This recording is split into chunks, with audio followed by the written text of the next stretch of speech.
La mayoría de las películas bélicas que llegan a la pantalla grande tienden a tomar grandes libertades con la historia.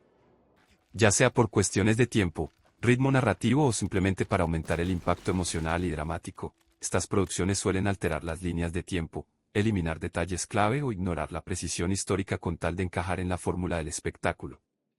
Sin embargo, existen excepciones destacadas que se han esforzado por mantenerse fieles a los relatos reales y a las experiencias auténticas de quienes estuvieron en el campo de batalla. Estas películas no solo buscan entretener, sino también honrar y reflejar con respeto la verdad histórica. Muchas de sus escenas fueron construidas con la asesoría directa de veteranos que vivieron esos momentos, quienes compartieron sus recuerdos, emociones y detalles técnicos que aportaron una capa de realismo pocas veces vista en el cine bélico. Además, algunas de estas películas se basaron en testimonios de testigos presenciales, lo que aportó un nivel de detalle y autenticidad tan profundo que resultó casi insoportable para quienes realmente estuvieron en esos combates. De hecho, hay relatos de veteranos que no pudieron terminar de ver ciertas películas porque la crudeza de las imágenes y la intensidad de las escenas les recibían sus peores recuerdos, haciendo que la experiencia fuera demasiado dolorosa para soportar. We're Soldiers 2002. Un ejemplo claro de esta búsqueda de fidelidad y realismo es la representación de la Guerra de Vietnam en 1965, específicamente la batalla de Ia, que fue retratada en la película We Were Soldiers, 2002. En esta cinta, la mayoría de lo que se muestra en pantalla refleja con gran exactitud cómo ocurrieron los hechos, desde el despliegue inicial hasta las tácticas empleadas en el campo de batalla. La película pone especial énfasis en la caótica y desesperada defensa de la zona de aterrizaje conocida como X-Ray, donde aproximadamente 400 soldados estadounidenses quedaron rodeados y superados en número por una fuerza enemiga que era 10 veces mayor. La película no intenta suavizar y embellecer la brutalidad y confusión de la batalla, más bien, la presenta con una crudeza que impacta al espectador, sumergiéndose en la desesperación y el miedo de los soldados. Mel Gibson interpreta al teniente coronel Al Moore, el comandante en jefe de la defensa, y aunque la película introduce ciertos elementos clásicos del cine hollywoodense, como la famosa carga con bayonetas que ocurre en el clímax de la historia, y que en realidad nunca sucedió en esa batalla, el resto de la película se mantiene lo más fiel posible al relato histórico. Cabe destacar que los soldados estadounidenses no utilizaron ese tipo de táctica desde la Guerra de Corea, y la batalla en realidad no terminó cuando las tropas de Moore fueron evacuadas. La parte más sangrienta y mortal ocurrió poco después, en la zona de aterrizaje Albany, un episodio que la película menciona pero no llega a dramatizar en detalle. Más allá de estas licencias menores, We Were Soldiers logra capturar a la perfección la sensación de horror que supuso para esos hombres el aterrizaje en una zona rodeada por el enemigo. Los helicópteros que dejaban caer a las tropas en medio de un infierno de balas, la confusión que reinaba en las comunicaciones por radio, y la desesperada necesidad de apoyo aéreo para contener el avance enemigo, son mostrados con una precisión y realismo que hacen que el espectador pueda sentir la intensidad y la desesperación de la batalla. La autenticidad no se limita a los efectos y las escenas de combate, también se refleja en el reparto, que incluyó actores vietnamitas que realmente habían servido en el ejército norvietnamita, lo que aportó una verosimilitud poco común en este tipo de películas. Aunque muchos de los nombres de los soldados no se mencionan durante el filme, cada uno de ellos está representado por un actor cuidadosamente seleccionado y con un trasfondo que refleja las experiencias reales de esos combatientes. Joseph Galloway, un corresponsal de guerra que estuvo presente durante la batalla y fue retratado en la película, llegó a salir de la sala de cine durante una escena particularmente intensa. A pesar de ello, aprobó la película, diciendo con sinceridad, «Esa fue mi pesadilla durante 36 años, no quiero verla otra vez». Esta declaración resume la enorme carga emocional que el film transmite y la importancia que tiene mantener viva la memoria de aquellos momentos. Battle of Britain 1969. Otra película que no decepciona cuando se habla de precisión histórica, aunque es considerablemente más antigua, es Battle of Britain, 1969. Esta cinta se ha ganado su lugar como un clásico imprescindible del cine bélico precisamente porque no solo capturó con sumo detalle el enfrentamiento aéreo que definió aquella crucial batalla, sino que llevó la meticulosidad en la recreación de las escenas de combate a un nivel poco visto en su época. A diferencia de muchas producciones que confían en modelos a escala o efectos especiales para representar las batallas aéreas, los productores de esta película hicieron un esfuerzo monumental para localizar aviones auténticos de la Segunda Guerra Mundial. Esto incluyó conseguir y restaurar modelos originales como los legendarios Spitfires y Hurricanes británicos, así como los temibles Messerschmitts alemanes. Estos aparatos provenían de distintos países y fueron operados durante el rodaje para lograr tomas aéreas reales y espectaculares que transmiten una sensación única de veracidad y peligro en el aire. Incluso los aviones de entrenamiento, que en realidad no estaban diseñados para el combate, fueron cuidadosamente modificados para parecer aviones enemigos, asegurando que cada detalle en el cielo fuera lo más fiel posible a la realidad. Esta labor de precisión no quedó solo en el plano técnico, sino que el director Guy Hamilton colaboró estrechamente con veteranos de la Real Fuerza Aérea, RAF, para coreografiar las escenas de combate aéreo, lo que permitió que incluso los movimientos tácticos y la manera en que los pilotos maniobraban sus máquinas fueran históricamente correctos. Hamilton y su equipo pusieron especial atención en aspectos que muchas otras películas pasan por alto, como la participación y el papel de pilotos extranjeros que lucharon bajo la bandera británica, un detalle que contribuye a dar profundidad y autenticidad a la narración.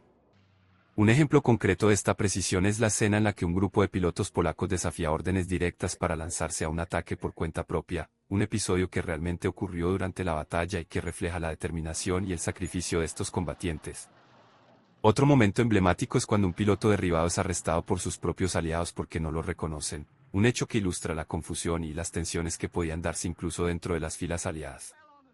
Cabe destacar que, en 1969, muchos detalles de la batalla de Inglaterra todavía eran considerados información sensible o no habían sido ampliamente investigados, por lo que el hecho de que tantos datos auténticos hayan llegado a la pantalla con tal nivel de fidelidad es un logro notable. Más allá de su valor histórico, las escenas de combate aéreo son impresionantes por sí mismas, y para los amantes de la aviación y la historia militar, Battle of Britain sigue siendo una referencia insolayable para experimentar la intensidad de los dogfights con aviones reales surcando el cielo. Glory 1989. Si viajamos a la Guerra de Secesión estadounidense, encontramos Glory, de 1989. Esta película marcó un antes y un después al enfocarse en el Regimiento 54 de Massachusetts, el primer cuerpo afroamericano en combatir por la Unión. No era un tema fácil para Hollywood, porque significaba mostrar una parte de la historia que durante décadas había sido minimizada o ignorada, el sacrificio de miles de soldados negros que lucharon no solo contra la Confederación, sino también contra los prejuicios dentro del propio ejército de la Unión.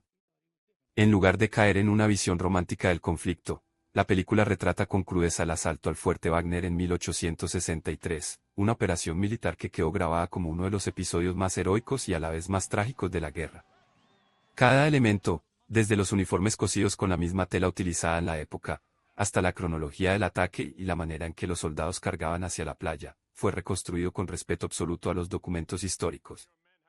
El coronel Robert Gould Chow, interpretado por Matthew Broderick, no es presentado como un héroe invencible, sino como un hombre consciente de la magnitud del sacrificio que se avecinaba. Su destino final, enterrado en una fosa común junto a sus propios hombres, fue un hecho real que la película no quiso suavizar. Aunque algunos personajes secundarios fueron inventados para dar peso emocional al relato, la esencia de lo ocurrido permanece intacta. El regimiento llegó a las murallas del fuerte, luchó cuerpo a cuerpo y fue rechazado con pérdidas devastadoras. Ese sacrificio marcó un punto de inflexión, porque a partir de entonces el ejército de la Unión dejó de insistir en ataques frontales suicidas y optó por sitiar el fuerte, lo que obligó a los confederados a abandonarlo meses después. La producción se rodó en Georgia y Carolina del Sur, con la participación de historiadores, asesores militares y cientos de recreadores civiles que dieron vida al ambiente de la época. Sin embargo, el camino para que Glory existiera fue cuesta arriba. Los estudios consideraban que una película centrada en soldados afroamericanos era poco rentable, porque no tenía el típico protagonista blanco que dominaba el género. Contra todo pronóstico, la cinta se estrenó, conquistó al público y a la crítica, recaudó más de $27 millones, obtuvo 5 nominaciones al Oscar y ganó 3 estatuillas, incluyendo el primer premio de la Academia para Denzel Washington, quien se convirtió en el alma de la película con un papel que aún hoy se recuerda como una de las actuaciones más intensas del cine bélico. Platón 1986.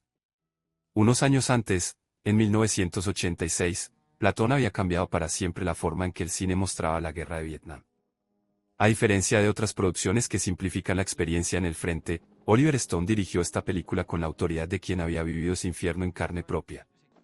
Como joven soldado había combatido en Vietnam y regresó a Estados Unidos con recuerdos imposibles de borrar. Esa experiencia personal es lo que impregna cada minuto del filme, desde el desgaste psicológico de los reclutas hasta el contraste entre los soldados que buscan sobrevivir y los que ya se han dejado devorar por la brutalidad del entorno. El clímax de la película, una batalla desesperada que consume a los protagonistas, está inspirado directamente en el combate real del 1 de enero de 1968, en pleno estallido de la ofensiva del Tet. No es un reflejo literal, pero la secuencia de eventos y la sensación de caos y derrota están basadas en lo que Stone y miles de soldados realmente vivieron. Para lograr el realismo, Stone contó con Dale Dai, un ex corresponsal de guerra en Vietnam que había presenciado aquella batalla. Pero Dai no se limitó a corregir detalles técnicos, sometió al elenco a un entrenamiento militar exhaustivo en la selva de Filipinas. Durante semanas, los actores durmieron a la intemperie, con hambre, sed y sin descanso, cargando con el peso de los uniformes y el equipo militar, hasta quedar física y emocionalmente agotados. La intención no era que se sintieran como un grupo unido, sino que experimentaran el desgaste, la desesperación y la fractura interna que provoca la guerra. Ese proceso transformó sus actuaciones y dio a la película un aire de autenticidad brutal. El resultado fue tan crudo, tan incómodo, que marcó un nuevo estándar en el género bélico, mostrando a Vietnam no como una aventura militar, sino como una herida abierta en la historia de Estados Unidos. Tora, 1970. En 1970 llegó Tora, una superproducción que decidió poner la investigación por encima del espectáculo. Fue un proyecto único, porque reunió a directores estadounidenses y japoneses para contar la historia de Pearl Harbor desde ambos bandos. Richard Fleischer se encargó de la parte norteamericana, mientras que Toshio Masuda y Kinji Fukasaku dieron voz a la perspectiva japonesa, creando una narrativa equilibrada que evitaba el maniqueísmo habitual de las películas de guerra de la época. El guión se basó en las investigaciones del historiador Ladislas Farago y se planificó durante 3 años antes de comenzar el rodaje. La producción se tomó un nivel de detalle casi obsesivo. Algunos de los asesores habían participado en el ataque de 1941, lo que aportó testimonios directos a las escenas. El rodaje duró 8 meses y fue un reto logístico monumental, con recreaciones de batallas aéreas y navales que todavía hoy resultan impresionantes por su escala. Es cierto que hubo errores inevitables, se usaron barcos que no corresponden a la época, como el portaaviones USS Yorktown, y los cazas japoneses fueron representados con aviones entrenadores modificados, fácilmente identificables para los expertos en aviación. Incluso se cometió el detalle de pintar demasiadas aeronaves con los mismos emblemas, lo que hacía parecer que todas provenían del portaaviones Akai. Pero más allá de esas licencias técnicas, el resultado final sigue siendo considerado uno de los retratos más exactos y equilibrados del ataque a Pearl Harbor jamás realizados en el cine. Una película que, más que buscar espectáculo, quiso funcionar como una lección de historia en la gran pantalla. Dunkirk en 2017. Décadas después, Christopher Nolan aportó su visión con Dunkirk en 2017, una obra que no se parece a ninguna otra película bélica anterior. En lugar de centrarse en grandes discursos heroicos o personajes que pronuncian frases memorables, Nolan eligió transmitir la experiencia sensorial de estar atrapado en esa playa, rodeado por el enemigo y con la sensación constante de que la muerte podía llegar en cualquier momento. La cinta presenta 3 líneas narrativas, tierra, mar y aire, que se entrelazan en un rompecabezas visual diseñado para que el espectador sienta la misma presión que vieron quienes estuvieron allí en 1940.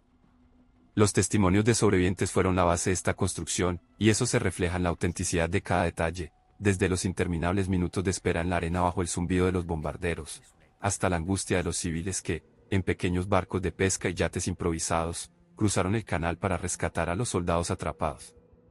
Las escenas aéreas son un ejemplo perfecto de la precisión histórica que Nolan buscaba. Los pilotos de la Royal Air Force debían cruzar el canal, calcular cada gota de combustible y combatir durante menos de 1 hora antes de regresar a Inglaterra. Esto se recrea con absoluta exactitud, mostrando tanto la destreza como la fragilidad de esos hombres que luchaban en cielos donde un error de cálculo significaba la muerte. No es casualidad que muchos soldados de tierra, años más tarde, afirmaron que nunca habían visto a la RAF durante la evacuación. En realidad, los pilotos estaban ahí, interceptando a la Luftwaffe antes de que llegara a las playas, sacrificando sus pocas horas de vuelo para ganar tiempo. Nolan también supo reflejar la tensión política que atravesaba el Reino Unido.